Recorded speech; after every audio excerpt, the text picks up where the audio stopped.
5 साल अॻु संगरार मां अगवा थियल न्याणी प्रिया कुमारी धारियल राहिब शहर जी कैद में हुजण जो इंकशाफ। IG सिंध पुलिस जावेद आलम ओडो जो चवणु आहे त इतला मिलिया आहिनि त प्रिया कुमारी धारियल राहिब शहर जी कैद में आहे। न्याणीअ जी बाज़ियाबी लाइ 7 ज़िलनि जी पुलिस नफ़री कचे में ऑपरेशन करे पई। सिंध हुकूमत ख़ासि टीमूं जोड़ियूं आहिनि। पंजाब जे बहावलपुर वारे इलाइक़े ॾांहुं बि पुलिस मोकिली। सेनेट जे घरू मामलनि बाबति स्टैंडिंग कमेटी जे इजलास में आगाही ॾींदे IG सिंध चयो त न्याणीअ जी मौजूदगी जो सही इतलाह ॾींदड़ लाइ सिंध सरकार 50 लख रुपया इनाम रखियो आहे। मक़ामी सैयद ख़ानदान समेत 1000 खां वधीक माण्हुनि खे जांच में शामिलु कयो वियो। उमेद आहे त जल्द नतीजा साम्हूं ईंदा। सेनेटर दिनेश कुमार ॿुधायो त प्रिया कुमारी जे अगवा में इलाइक़े जा बाअसर मुलविस आहिनि। न्याणीअ जे वालिदेन शकी माण्हुनि जा नाला बि ॾिना आहिनि। पुलिस उन्हनि बाबति चङी रीत ॼाणे थी। सदर आसिफ अली ज़रदारी जी गॾियल अरब इमारतनि जे सदर शेख मोहम्मद बिन ज़ैद अल नाहियान सां मुलाक़ात। ॿिन्ही अॻवाननि विच में इलाक़ाई तौरु आलमी तरक़ी बाबति ॻाल्हि ॿोल। ॿ तरफ़नि लाॻापनि खे वधीक मज़बूत करणु, अमन, इस्तेहकाम ऐं जटादार तरक़ी खे हथी वठाइण जे अज़म जो इज़हार। वापार, सीड़पकारी, तवानाई, इंफ्रास्ट्रक्चर ऐं इक़्तिसादी भाईवारीअ जे हवाले सां 2 ॻाल्हियूं। सदर आसिफ अली ज़रदारी UAE जे सदर जे पाकिस्तानी दौरे जी अहमियत खे उजागर कयो।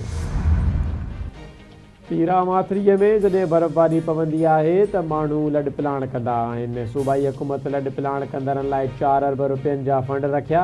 लॾ पिलाण खे बहरान जे शिकल ॾियण जी कोशिशि कई पई वञे। KP हुकूमत पंहिंजी नाकामी जो मलबो फ़ौज या अहिड़े ऑपरेशन ते किराइणु चाहे थी जंहिंजो वजूद ई न आहे। बचाव वारे वज़ीर ख़्वाजा आसिफ जी सुद समा वारे वफ़ाक़ी वज़ीर अता तारड़ ऐं वज़ीर आज़म जे कोआर्डिनेटर अख़्तियार वली सां गॾु इस्लामाबाद में प्रेस कॉन्फ्रेंस। संदसि चवणु आहे त 11 डिसंबर ते हिकु जिरगो थियो हो जंहिं सूबाई हुकूमत सां कामयाब ॻाल्हियूं कयूं। जिरगे खां पोइ सूबाई हुकूमत नोटिफिकेशन बि जारी कयो। जिरगे में तय कयो वियो त इलाइक़े में स्कूल ऐं थाणा क़ाइमु कया वेंदा। सूबाई हुकूमत ऐं जिरगे विच में किथे बि फ़ौज नज़र नथी अचे। तीरा माथिरीअ में केतिरनि ई सालनि खां ऑपरेशन नाहे थियो। उहे सभु अंदाज़नि ते ॿुधल ॻाल्हियूं आहिनि। KP हुकूमत जा मफ़ाद TTP सां जुड़ियल आहिनि। तीरा माथिरीअ जे अवाम जी भलाई पहिरीं तरजीह आहे। वज़ीर आज़म शहबाज शरीफ़ सां म्यांमार जे परॾेही वज़ीर जी मुलाक़ात। वापार, तालीम, सक़ाफ़त ऐं अवामी राबतनि में सहकार वधाइण ते ॻाल्हि ॿोल। वज़ीर आज़म पारां म्यांमार सां लाॻापनि खे वधीक मज़बूत बणाइण जो अज़म। इंसानी स्मगलिंग ख़िलाफ़ कार्रवाईअनि में म्यांमार जे सहकार जी वाखाण। म्यांमार जे परॾेही वज़ीर पारां 2025 जे ज़लज़ले दौरान इमदाद करण ते पाकिस्तान जा थोरा मञिया विया। वज़ीर आज़म शहबाज शरीफ़ सां क़ौमी एहतसाब ब्यूरो जे चेयरमैन जी मुलाक़ात। लेफ्टिनेंट जनरल रिटायर्ड नज़ीर अहमद सालियानी कारकर्दगी रिपोर्ट पेश कई। गुज़िरियल साल नेब 6 ॾहाई 213 ट्रिलियन रुपया उगाड़ी कई, जेको हिकु रिकॉर्ड आहे। नेब चेयरमैन नज़ीर अहमद जी वज़ीर आज़म खे आगाही। सिंध काबीना वॾे वज़ीर सैयद मुराद अली शाह जी सरबराही में गुल प्लाज़ा साने जे हवाले सां कमेटी क़ाइमु करे छॾी। सब कमेटी में सीनियर वज़ीर शर्जील इनाम मेमण, नासिर हुसैन शाह, सईद गनी ऐं ज़ियाउल हुसैन लंजार शामिल। सब कमेटी कमिश्नर जी सरबराही में क़ाइमु इंक्वायरी कमेटी जी रिपोर्ट जी रोशनी में वधीक कार्रवाई ऐं हिकमत अमली जो फ़ैसिलो कंदी। काबीना गुल प्लाज़ा साने जे मुतासिरनि लाइ मुआवज़ो ॾियण जी बि मंज़ूरी ॾेई छॾी। फ़ौतियुनि जे पोयड़नि खे 1-1 करोड़ रुपया ॾिना वेंदा। वॾे वज़ीर जो चवणु आहे त मुतासिर दुकानदारनि खे 5-5 लख रुपया किचन ऐं यूटिलिटी ख़र्चनि लाइ कमिश्नर ज़रिए अदा कया पिया वञनि। असां सभिनी जी ज़िम्मेवारी आहे त मुतासिरनि खे हर मुमकिन रिलीफ फ़राहम कयूं। मुतासिर दुकानदारनि खे 1-1 करोड़ रुपया बिना ब्याज जे कर्ज़ फ़राहम कयो वेंदो। मुतासिर दुकानदारनि खे 2 महीननि अंदरि कारोबार शुरू करण लाइ दुकान जी सहूलियत फ़राहम कई वेंदी। सिंध हुकूमत कंहिंजी डिक्टेशन ते कमु न कंदी। हुकूमत लाहौर खां फ्रांसिक टीम बि घुराई। वापारियुनि जी नुमाइंदा तंज़ीम चयो, असांखे हुकूमत ते एतमाद आहे। गुल प्लाज़ा वाक़े जी हर रुख़ खे ॾिठो वेंदो। सिंध जे सीनियर वज़ीर शर्जील इनाम मेमण जो सिंध असैम्बली जे इजलास में ख़िताब। संदसि चवणु आहे त MQM जे कराचीअ में रत जी रांदि कंहिंखां लिकियल नाहे। MQM कराचीअ जो जेको असरु कयो उहो सभिनी जे साम्हूं आहे।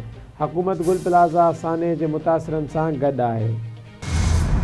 सिंध असैम्बली जे इजलास दौरान गुल प्लाज़ा साने ते बहस। मुख़ालिफ़ धुर जो गोड़। अपोज़िशन लीडर अली ख़ुर्शीदी हिकु भेरो ॿीहर गुल प्लाज़ा साने जी जांच लाइ जुडिशल कमीशन जोड़ण जो मुतालबो करे छॾियो।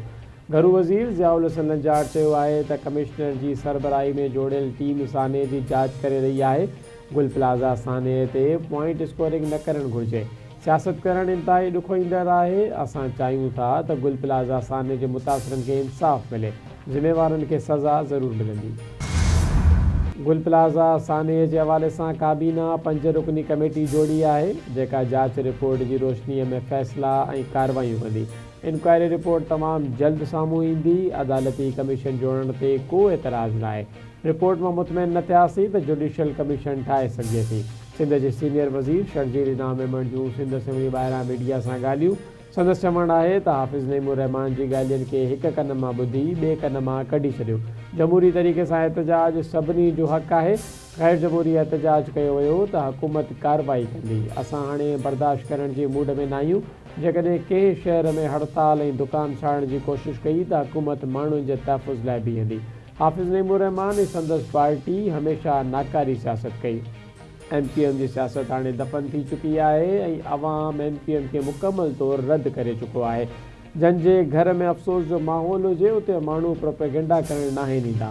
प्रोपेगेंडा कंदड़नि जे कूड़े मौक़िफ़ खे रद्द करियूं था। फोतियुनि जे घरनि में अॼु खां इमदादी चेक पाण पहुचाए रहिया आहियूं। सिंध जे घरू वज़ीर ज़ियाउल हसन लंजार MPM अॻवाननि खां सिक्योरिटी वापसि वठण वारियुनि ख़बरनि खे बेबुनियाद करार ॾेई छॾियो।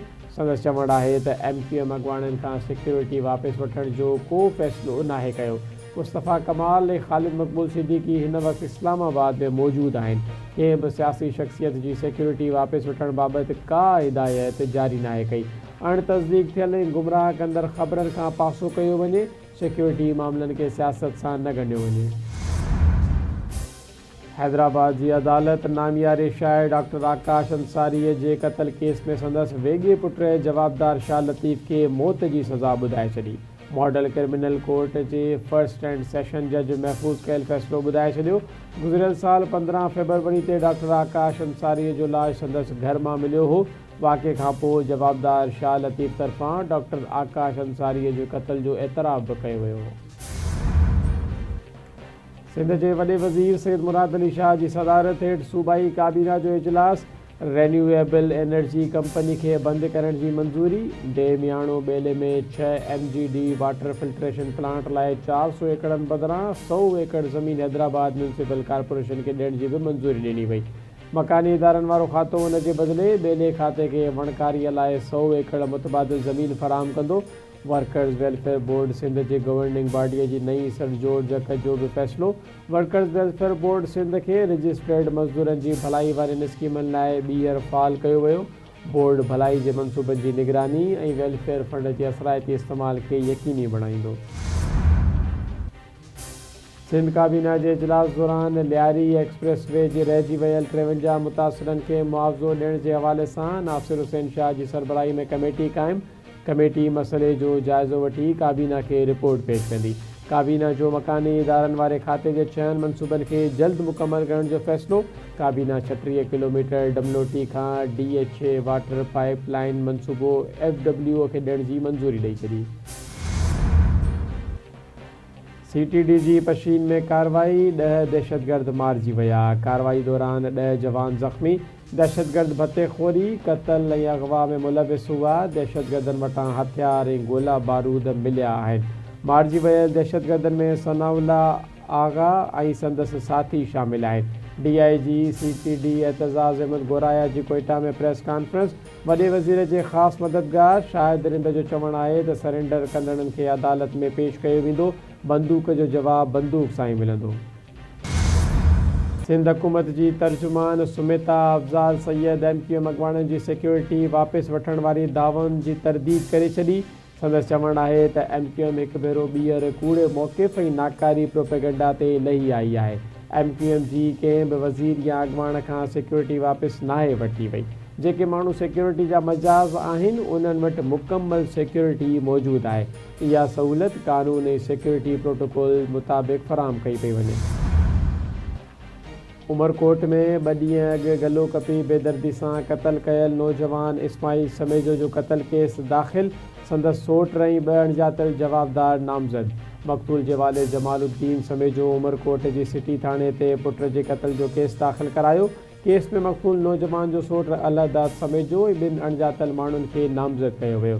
फ़रियादी जो चवणु आहे त जवाबदार धुर सां ज़मीनी तकरार हलंदड़ आहे। पुट खे धोखे सां घुराए क़त्ल कयो वियो। इस्माइल समेजो जे क़ातिलनि जी गिरफ़्तारीअ लाइ पुलिस जूं कार्रवायूं। हिकु जवाबदार गिरफ़्तार। पुलिस शक जी बुनियाद ते हैदराबाद मां मक़तूल जे वेझे माइट अलादाद समेजो खे गिरफ़्तार करे वरितो। CCTV फुटेज जी मदद सां पुलिस जांच शुरू करे छॾी।